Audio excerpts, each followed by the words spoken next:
Il y a une puissance dans le nom de Jésus. Il y a une puissance dans le nom de Jésus. Briser les chaînes, briser les chaînes. Voilà. Bonjour frères et sœurs, Jean-Marc Bali, serviteur de l'Éternel. Je viens pour une nouvelle vidéo devant vous. Voilà, donc aujourd'hui on va parler de la loi de Christ et plus spécialement des différences qui existent entre l'ancienne alliance et la nouvelle alliance. Ce n'est pas toujours très clair, donc on va faire un effort de clarification sur ces points-là, que le Seigneur me guide et qu'il m'accorde son Saint-Esprit, de manière à ce que je puisse vous parler avec justesse. Merci Seigneur. Seigneur, je te bénis, je te rends grâce pour ce temps passé. Je te bénis, Seigneur, pour tout ce que tu fais. Je te bénis, Seigneur, parce que tu es le Tout-Puissant. Tu es le Seigneur des Seigneurs. Je te bénis, Seigneur, parce que tout ce que tu fais est bien. Tout ce que tu fais est dans un but précis, même si nous ne comprenons pas toujours. Je te remets cette prédication. Je te remets toujours, surtout les personnes qui vont l'écouter. Au nom puissant de Jésus-Christ. Amen. Voilà, alors aujourd'hui on va parler de l'alliance, qui est une alliance en fait, alors, la nouvelle alliance bien sûr, mais aussi par rapport à l'ancienne. Donc ce qu'il faut comprendre, c'est que l'ancienne alliance était basée sur la lettre écrite, c'était écrit, c'est-à-dire que le Seigneur a écrit des lois avec Moïse, et donc des lois, toutes sortes de lois. Les rabbins disent qu'il y a 613 commandements. Bon, je ne les ai pas comptés personnellement, mais voilà, on a fait confiance dans tout un tas de situations différentes. Ça, c'était l'ancienne alliance, c'est-à-dire avant que Christ ne vienne et ne pose un acte fondamental qui est la croix. Et donc après la croix, déjà quand il était sur la terre, avant d'avoir été crucifié, Christ parlait déjà de choses.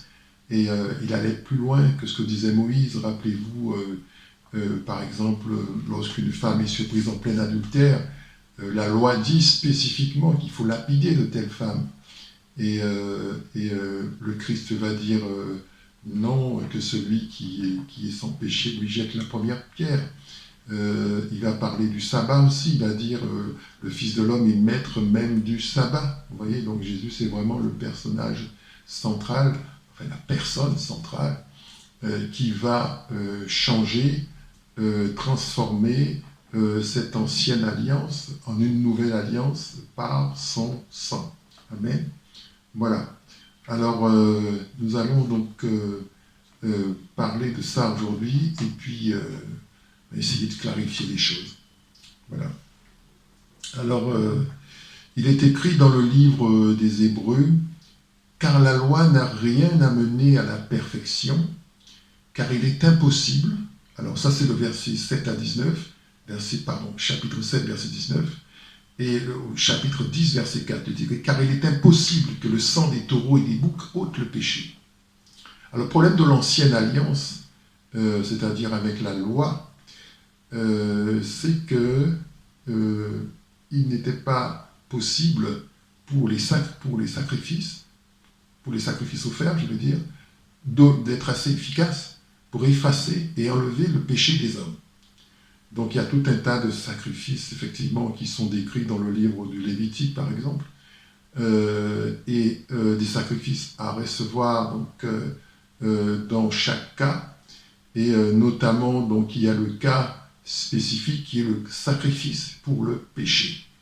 Et dans ce sacrifice pour le péché, il fallait offrir un animal, il fallait offrir un agneau, voilà. Et à chaque fois, donc, il fallait un sacrifice, un sacrifice. Et ici, donc, dans l'épître aux Hébreux que je viens de citer, Paul nous explique que d'une part, la loi n'a pas amené l'homme à la perfection, c'est-à-dire à devenir sans péché, à la pureté. Et ensuite, le sang des taureaux, des boucs, le sang des animaux, en fait, ne peut pas laver le péché des hommes. Donc, c'est un petit peu comme quand vous faites une transaction financière par exemple. La chose que vous voulez avoir, elle a une valeur, elle a sa valeur. Et pour que vous puissiez l'avoir, il faut payer le prix. Et si vous arrivez avec un prix inférieur, évidemment, ça ne marche pas. Et c'est un peu ce qui s'est passé donc, avec la loi. Donc Paul dit plus loin, il dit que la loi est intervenue à titre pédagogique pour expliquer ce que c'était que le péché et pour expliquer un peu les principes de Dieu au peuple d'Israël. Voilà, donc, et puis il y a la nouvelle alliance qui va venir après, avec Jésus. Donc Jésus, il va présenter cette nouvelle alliance en son sang. Rappelons-nous la Sainte Seine. Très spécifiquement, la Sainte Seine, c'est l'instauration de cette nouvelle alliance. Jésus n'est pas encore crucifié, mais voilà, il est à la veille de sa crucifixion.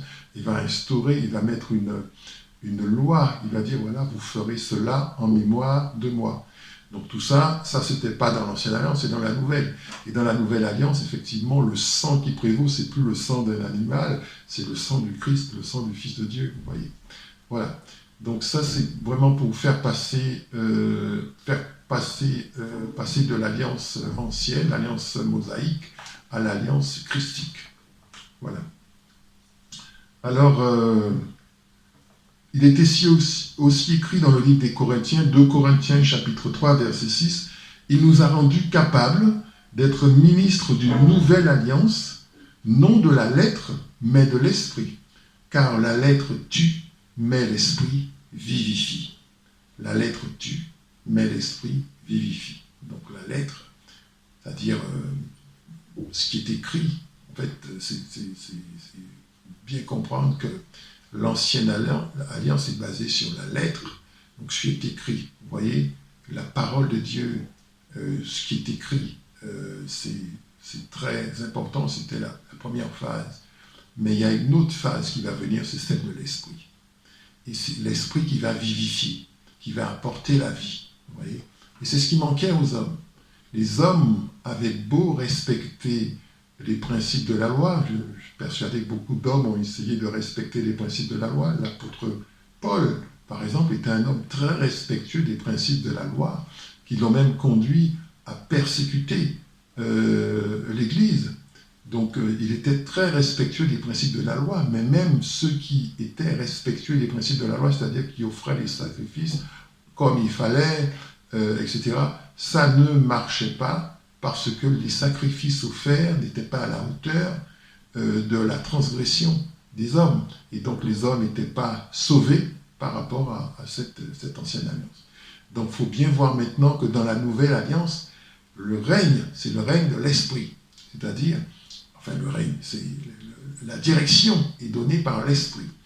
L'esprit de Dieu va pousser les hommes, va les faire agir, et c'est l'Esprit de Dieu qui aura la charge de conduire les hommes, qui aura la charge d'être Dieu. En fait, l'Esprit, c'est Dieu dans les hommes à la fois, et aussi dans leur vie pour les pousser, pour les faire avancer. Voilà, donc c'est la marche par l'Esprit. C'est ça qui caractérise en fait la nouvelle alliance, la marche par l'Esprit. Il est écrit, ceux qui sont fils de Dieu sont conduits par l'Esprit de Dieu. Amen. Voilà. Alors, après la crucifixion de Jésus, il va se passer quelque chose. Il va obtenir un nouveau niveau d'autorité.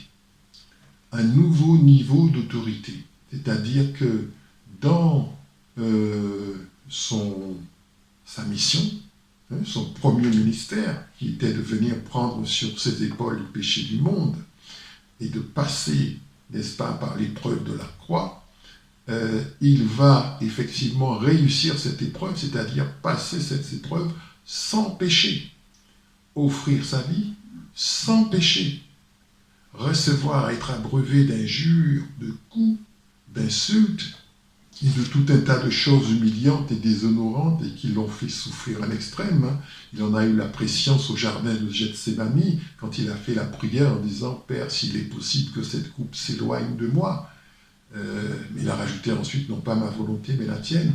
Donc on comprend que c'était quelque chose de très, très difficile pour Jésus que de réussir cette première mission qui était d'accomplir l'œuvre de la croix.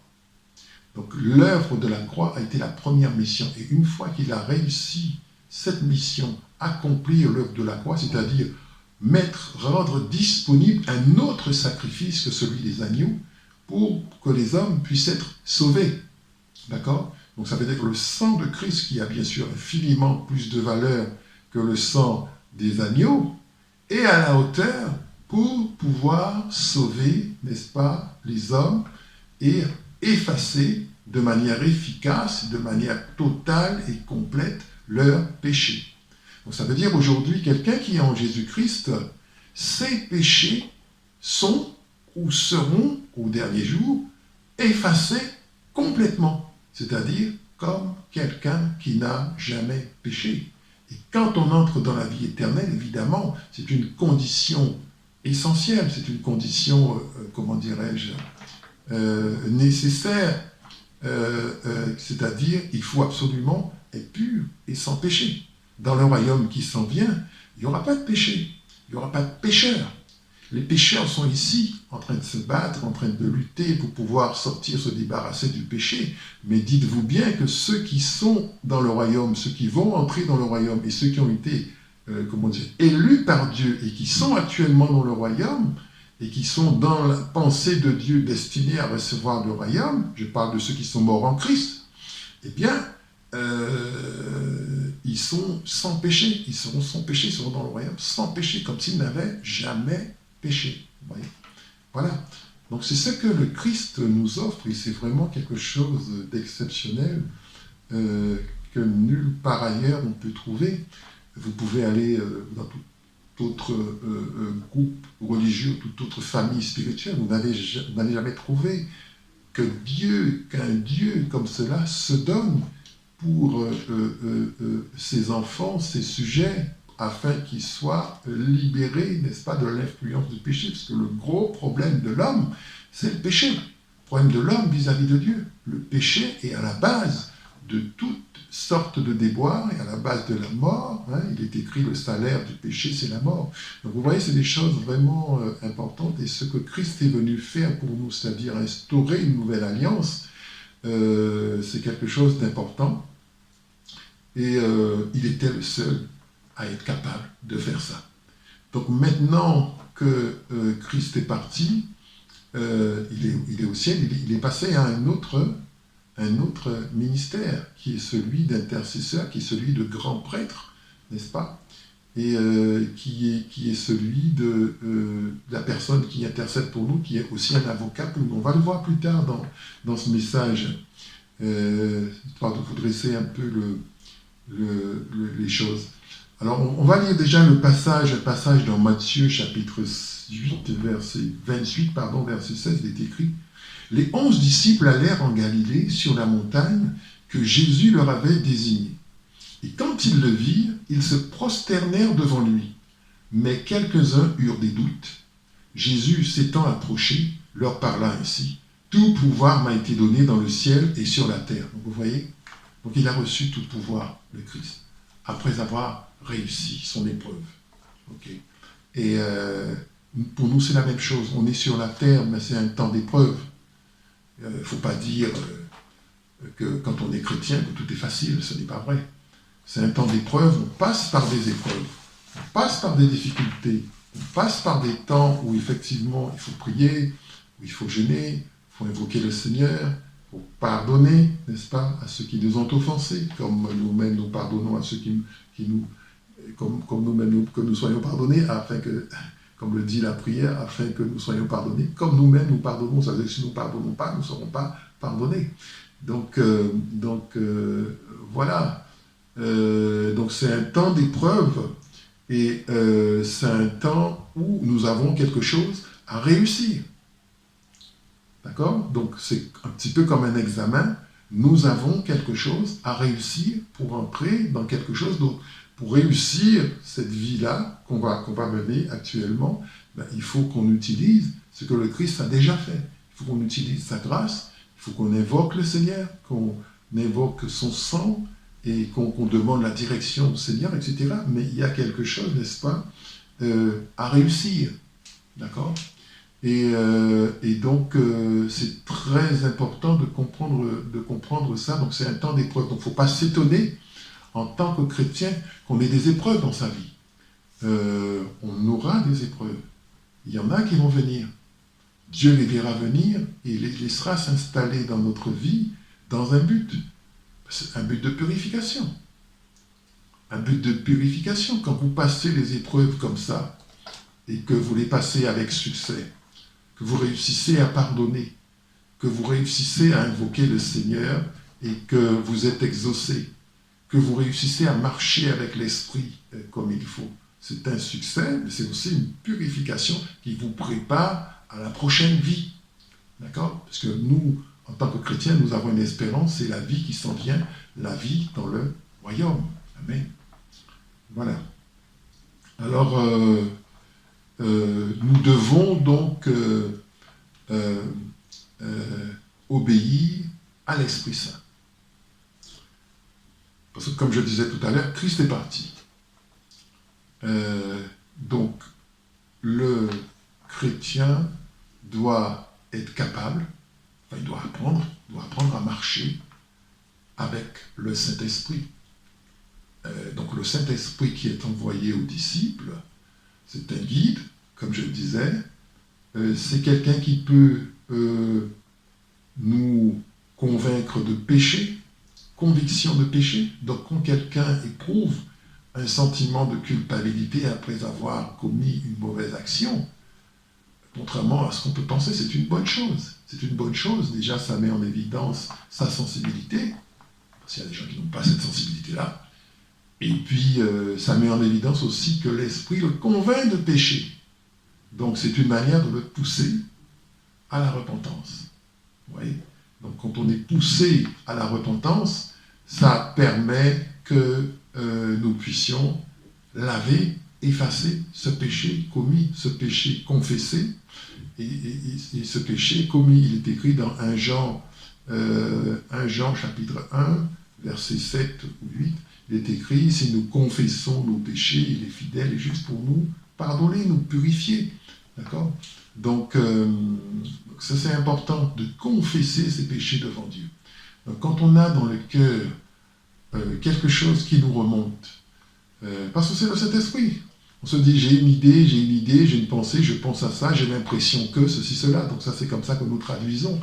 Mais la réalité, c'est que c'est l'Esprit qui fait remonter cela à la surface pour dire, voilà, c'est ça qu'il faut présenter devant le Seigneur, puisque l'Esprit Saint est là pour nous aider.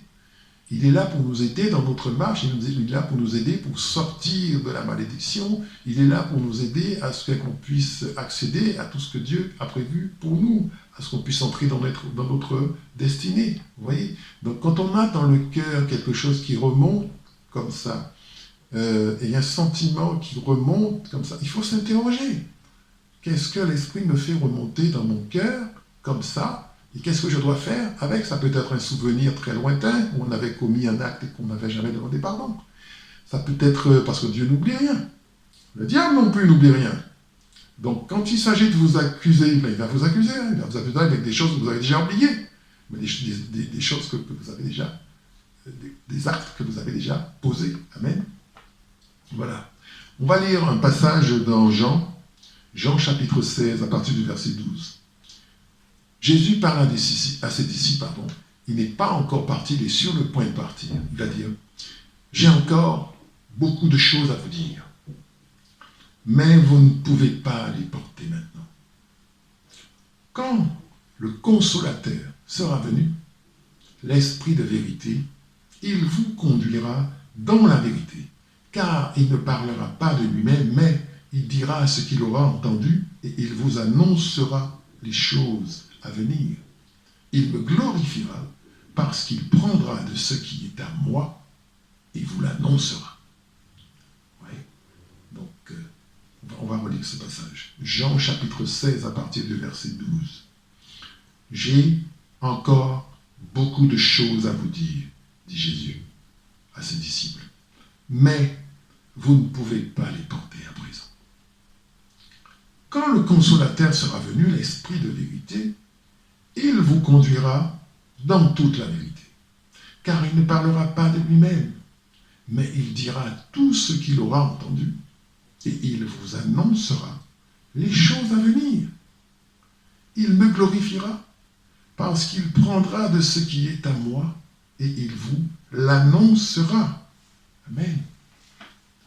Voilà, donc Jésus, effectivement, a bien conscience du niveau spirituel des disciples, qui n'ont pas encore atteint le niveau escompté, le niveau attendu.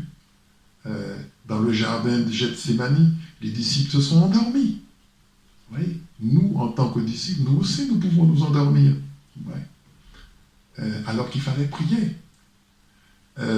Dans l'épisode de la barque qui prend l'eau, alors qu'ils sont en train de traverser la mer, les disciples sont dans le manque de foi et ils réagissent de façon charnelle et ils disent « mais comment c'est possible ça ? Lui, il arrête la tempête, même la tempête, il peut l'arrêter. » Les disciples sont étonnés, vous voyez, parce qu'ils ne sont pas à la hauteur de la situation. Et puis il y a d'autres cas où les disciples vont parler, par exemple, Jésus leur parlait du levain, le levain des pharisiens. Il dit, méfiez-vous du levain des pharisiens. Et les disciples entre eux discutent, ils disent, bah, il parle du pain, le levain, c'est le pain, on a oublié de prendre le pain, c'est pour ça.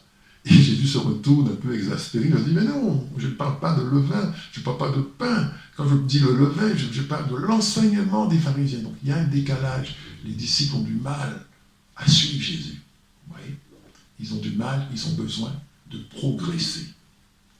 Et pour nous, pour ceux qui se considèrent comme des disciples de Christ et que Christ a appelé et établi, on va passer par cette phase où il va falloir progresser pour apprendre à suivre Jésus, progresser spirituellement, c'est-à-dire quitter cette nature charnelle qui est commune à tous les hommes pour entrer dans le spirituel, dans les réalités spirituelles, commencer à penser autrement, parler autrement et comprendre les choses autrement, voir les choses autrement. Et là, petit à petit, on rentre dans les mystères et dans la compréhension de ce que Christ disait. Donc vous voyez les disciples, à quel stade ils en étaient. Il ne faut pas s'étonner d'avoir besoin de progresser. Il y a des choses pour lesquelles vous ne comprenez pas. Il y a des passages bibliques que vous n'allez pas comprendre. Ce n'est pas très étonnant parce qu'il faut un certain niveau pour comprendre ça. Donc il y a des choses qu'on va comprendre, des choses qu'on ne va pas comprendre, et puis aussi, surtout, le Seigneur nous donne en fonction de ce que nous demandons. Si nous demandons la compréhension, le Saint-Esprit peut ouvrir notre intelligence et nous expliquer des choses et clarifier la signification d'un ou de quelques passages importants dans la Bible, les passages pour lesquels on a du mal et qu'on ne comprend pas. Donc c'est très très important de comprendre qu'on est dans une école. Le disciple, il est dans une école. Hein, dans l'Évangile, il est écrit mettez-vous à mon école, car mon joug est aisé et mon fardeau léger. Donc c'est une école. Qui dit école, dit maître et dit élève. Disciple, ça veut dire élève. Donc ça veut dire le maître, il a autorité. Et le maître, il enseigne aux disciples. Donc ça veut dire on est choisis, frères et sœurs, nous sommes choisis pour entrer dans le royaume. Et Christ, par l'intermédiaire du Saint-Esprit, est en train de nous préparer. Donc il s'agit de réussir, de faire des progrès, d'avancer pour évoluer, pour avancer et être de plus en plus utilisable par le Seigneur. Vous voyez ? Et devenir des disciples capables de faire comme Jésus a fait. Je suis convaincu que la parole de Jésus-Christ est authentique et vraie quand il dit celui qui croit en moi fera aussi les œuvres que moi je fais. Donc ça veut dire qu'il faut progresser pour arriver jusqu'à ce niveau-là. Il faut progresser avec le Seigneur. Il faut avancer avec le Seigneur. Il faut que le Seigneur devienne le centre. Il faut que le Seigneur devienne le plus important, la plus haute valeur de notre vie. C'est pourquoi on peut renoncer à tout. Et c'est ce qui fait qu'on s'accroche. On s'accroche au Seigneur. Donc je vous invite, frères et sœurs, à vous accrocher au Seigneur, même quand on est fatigué, même quand on a des choses, toujours chercher à tenir avec le Christ, à lire la parole, à méditer, à parler au Seigneur, à prier, jeûner, etc. Tout ce qu'on peut faire de façon à se transformer soi, puisque c'est nous qui devons changer. Nous sommes dans un processus de transformation de nous pour devenir autre, pour devenir comme lui. Donc il faut que le processus, pendant la durée de notre vie sur la terre, que le processus parvienne à son terme.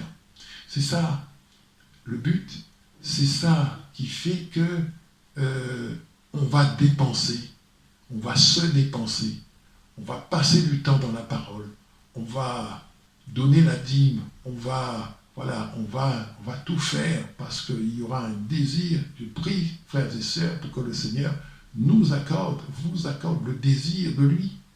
Et quand on éprouve du désir pour quelque chose, les gens n'ont pas besoin de vous dire, alors qu'est-ce que tu fais? Tu pries, alors qu'est-ce que tu fais? Tu lis la parole, alors qu'est-ce que tu fais? Etc.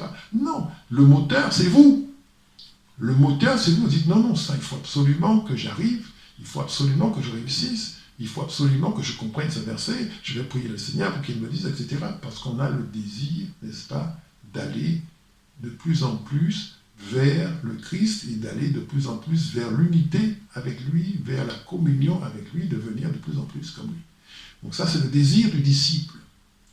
Le désir du disciple, c'est d'être comme son maître. Voilà, le désir du disciple. Et c'est pour ça que nous subissons des choses comme ce que Jésus a subi. Nous subissons des rejets, nous subissons de la méchanceté, nous subissons des persécutions, tout un tas de choses. Et c'est parce qu'on est sur un chemin qui est celui de Christ. Et ça fait partie aussi de la manière dont il nous éduque, vous voyez. Donc c'est très important. Alors, apprendre à marcher par l'esprit, c'est entendre l'esprit, ce que l'esprit me dit. Je dois entendre l'esprit. Ça se demande. Et ça veut dire aussi, on doit poser des actes pour ça. Il faut se retirer du monde.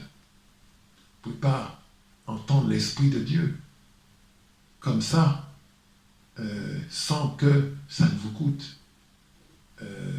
Il faut sortir du monde. Bien sûr, il y a une prédestination. Il y a des gens qui ont des dons très jeunes, ils n'ont rien fait, ils entendent déjà le ton de l'Esprit, la voix de l'Esprit, mais beaucoup de gens, et la plupart, je pense, pour qu'ils entendent une parole du Seigneur, il faut qu'ils se retirent, il faut qu'ils prient. Seigneur, qu'est-ce que tu me dis? Qu'on prie, qu'on jeûne même parfois, qu'on fasse des choses pour, n'est-ce pas, entrer dans la révélation qu'on recherche. Vous voyez? Donc marcher avec l'Esprit, c'est ça. L'Esprit aussi peut nous reprendre. L'Esprit peut nous corriger. L'Esprit aussi peut s'opposer à nous. J'essaye de faire quelque chose. Je me souviens que j'avais en tête de m'acheter une nouvelle guitare. Je ne sais pas pourquoi j'avais envie de m'acheter une nouvelle guitare, parce qu'effectivement la mienne est très ancienne. Je me suis dit, moi je vais renouveler la guitare, je vais acheter une guitare de tel type, je commence à regarder sur Internet, etc. Et puis je cherche par tous les moyens possibles à acheter une guitare, etc. Et un jour je prends ma voiture et puis je pars, je vais dans un magasin que j'ai choisi pour acheter une guitare. Et le Seigneur, là je ne trouve pas le chemin, je tourne en rond, je dépasse la sortie, je fais, etc. Tout ça, le Seigneur est en train, l'Esprit est en train de me dire, n'y va pas. Non. Vous voyez, donc même au bout d'un moment, donc j'ai compris qu'il fallait obtempérer, parce qu'on est têtu des fois, on a ce qu'on a en tête, on l'a en tête. Il fallait obtempérer, dire, mais toutes ces oppositions-là, ça vient de quoi? C'est pas toujours le malin, c'est parfois l'Esprit de Dieu aussi qui s'oppose à ce qu'on veut faire, qui dit ce que tu vas faire là, je ne veux pas. Donc disciple, ça veut dire soumission. Et donc j'ai arrêté au bout d'un moment, mais j'ai compris, hop, je suis reparti, j'ai fait demi-tour. Ma voiture, je suis reparti, parce que le Christ ne voulait pas. Et effectivement, c'est comme ça, les révélations, ça se mérite aussi. Donc, il faut apprendre à collaborer avec l'Esprit de Dieu qui est un être très sensible et qu'on peut attrister. Je peux parler de façon à attrister le Saint-Esprit. Je peux pécher volontairement. Vous voyez, tout disciple de Christ, il ne faut pas enjoliver de trop les choses. On est humain, donc on a une chair, et la chair, elle est là. Et la chair, tant qu'elle est capable, elle va s'opposer. Elle va s'opposer au fait que nous souhaitions nous approcher de Dieu. Voilà. Alors, qu'est-ce qu'on peut dire maintenant de la loi mosaïque? C'est-à-dire, qu'est-ce qui reste de la loi? Quand on dit qu'on est passé dans la nouvelle alliance et qu'on est maintenant sous la loi de Jésus-Christ, on fera une suite à ce message. Je veux évoquer un dernier point par rapport à la loi. Et je pense qu'il y a une grande confusion aussi par rapport à la loi. On est sous la loi, on est sous la grâce, on est ceci, on est cela. Ce qu'il faut comprendre, c'est que la loi ne peut pas sauver. Ceux qui veulent observer la loi sans croire en Jésus-Christ ne peuvent pas être sauvés. Ça, c'est une première chose. Donc, ça s'adresse à ceux qui sont dans le judaïsme, par exemple, et qui ne croient pas que Jésus-Christ est Seigneur et Sauveur, et qui cependant font des choses conformément aux Écritures, avec plus ou moins de conformité, ce qu'il faut, ce qu'ils pensent devoir faire pour respecter la loi. D'accord? Et ça ne marche pas. Nul ne peut être déclaré pur par la loi. Le seul qui a respecté la loi, c'est Jésus. Parce que Jésus n'a pas péché. Mais tout homme qui a péché, quand il est sous la loi, le sacrifice qu'il offre n'est pas en mesure d'effacer son péché. Pour qu'il offre un sacrifice qui soit en mesure d'effacer son péché, il faut qu'il offre le sacrifice que Christ a fait. Donc ça veut dire qu'il faut qu'il croie en Jésus-Christ, il faut qu'il accepte Jésus-Christ comme Seigneur et Sauveur, qu'il faut qu'il soit disciple en Jésus-Christ. Ce que je veux dire, c'est que la loi n'est pas abolie. La loi n'est pas abolie. Mais ceux qui vont respecter la loi et obtenir la vie, c'est ceux qui sont en Jésus-Christ. On va vous lire un passage très intéressant, dans le livre de Matthieu. Matthieu chapitre 5, verset 17. Il est écrit, là c'est Jésus qui parle encore, « Ne croyez pas que je sois venu pour abolir la loi ou les prophètes. Je suis venu non pour abolir, mais pour accomplir. Car, je vous le dis en vérité, tant que le ciel et la terre ne passeront point, il ne disparaîtra pas de la loi un seul iota ou un seul trait de lettre jusqu'à ce que tout soit arrivé. » D'accord?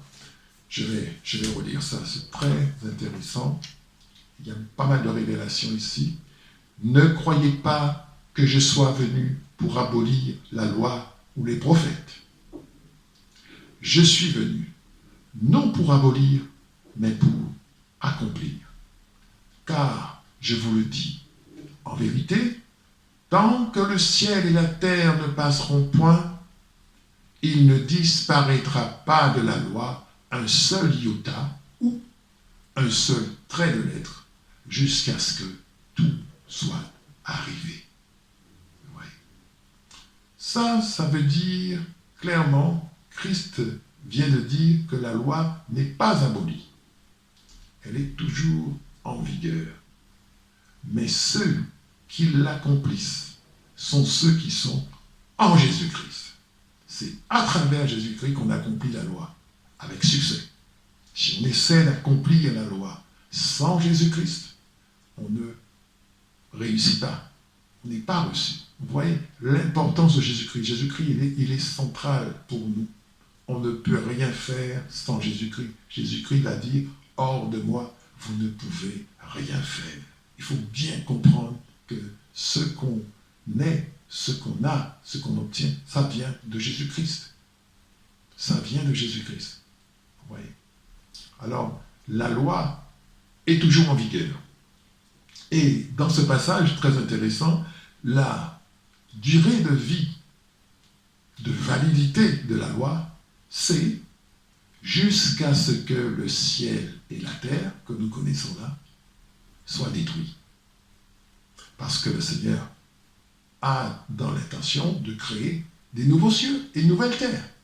Donc il dit ici, tant que le ciel et la terre ne passeront point, donc cela, ciel et la terre, il ne disparaîtra pas de la loi un seul iota ou un seul trait de lettre jusqu'à ce que tout soit arrivé. Vous voyez? Donc jusqu'à ce que tout soit arrivé, ça veut dire les prophéties, tout ce qui est écrit, etc. Donc vous voyez ce que Jésus dit. Vous voyez la perspective de Jésus. Nous sommes 2000 ans après Jésus-Christ. Ces paroles sont toujours d'actualité. Christ n'est pas encore revenu, mais l'Esprit Saint est avec nous. Donc ce que je veux dire à ceux qui sont dans la confusion vis-à-vis de la loi, de l'ancienne alliance, de la nouvelle alliance, de ce qu'ils peuvent faire, de ce qu'ils ne peuvent pas faire, etc.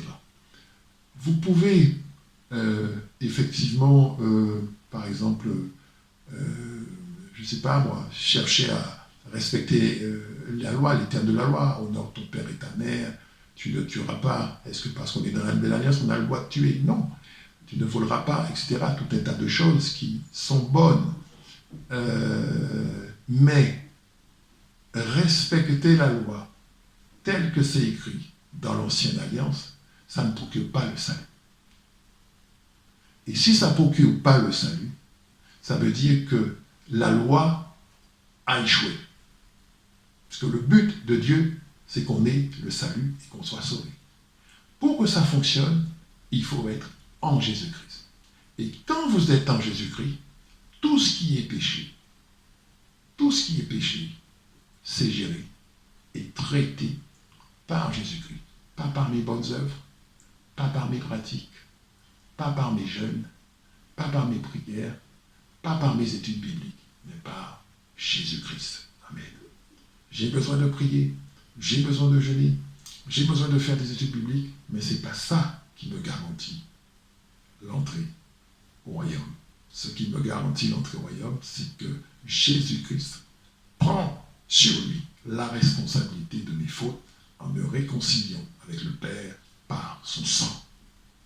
Voilà ce qu'il faut comprendre et comment avancer vers le Seigneur avec assurance et en étant conscient de ce que le Christ a fait. Voilà. Je vais m'arrêter là et on va faire une deuxième partie pour clarifier encore plus la question de la nouvelle alliance et de l'ancienne alliance. Je vous bénis dans le nom puissant et précieux de Jésus-Christ de Nazareth. C'était Jean-Marc Mali et je vous dis à bientôt pour la suite. Voilà, que le Seigneur vous bénisse et au revoir.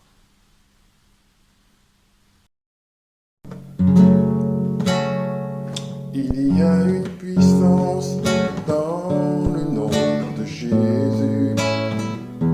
Il y a une puissance dans le nom de Jésus. Brisez les chaînes, brisez les chaînes, brisez les chaînes. Brisez les chaînes, brisez les chaînes, brisez les chaînes.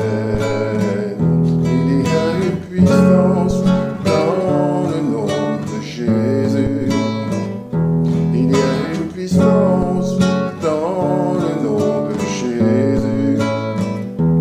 Brisez les chaînes, brisez les chaînes, brisez les chaînes.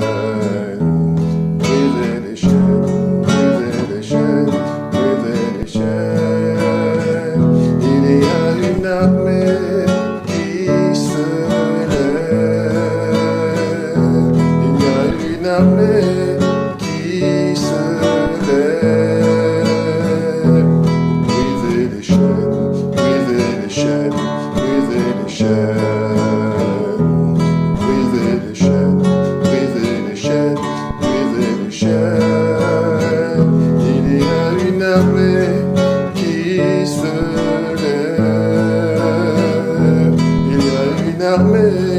qui se lève. Briser les chaînes, briser les chaînes, briser les chaînes, briser les chaînes, briser les chaînes, briser les chaînes. J'entends les chaînes tomber. J'entends les chaînes tomber. J'entends les chaînes tomber. J'entends les chaînes tomber. There is power in the name of Jesus. There is power in the name of Jesus. Break every chain, break every chain, break every chain. Break every chain, break every chain, break every chain. There is power in the name of Jesus. There is power in the name of Jesus. Break every chain, break every chain, break every chain.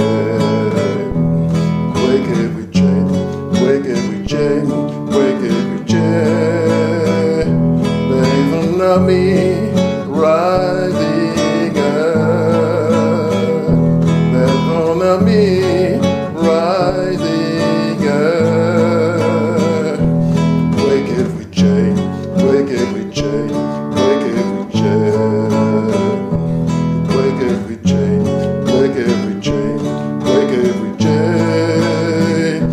There is an army rising